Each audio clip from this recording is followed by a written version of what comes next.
اے پیغمبر، کافروں سے کہہ دو کہ تم دنیا میں بھی عنقریب مغلوب ہو جاؤ گے اور آخرت میں جہنم کی طرف اکٹھا کیے جاؤ گے، اور وہ بری جگہ ہے۔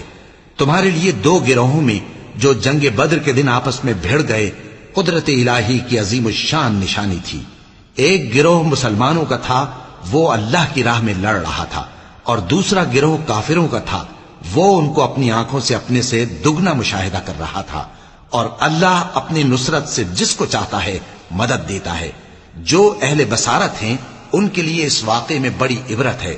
لوگوں کو ان کی خواہشوں کی چیزیں یعنی عورتیں اور بیٹے اور سونے اور چاندی کے بڑے بڑے ڈھیر اور نشان لگے ہوئے گھوڑے اور مویشی اور کھیتی بڑی زینت دار معلوم ہوتی ہیں، مگر یہ سب دنیا ہی کی زندگی کے سامان ہیں، اور اللہ کے پاس بہت اچھا ٹھکانہ ہے۔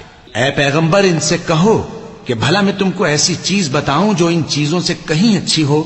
سنو، جو لوگ پرہیزگار ہیں ان کے لیے اللہ کے ہاں باغات بہشت ہیں جن کے نیچے نہریں بہ رہی ہیں، ان میں وہ ہمیشہ رہیں گے، اور پاکیزہ بیویاں ہیں، اور سب سے بڑھ کر اللہ کی خوشنودی۔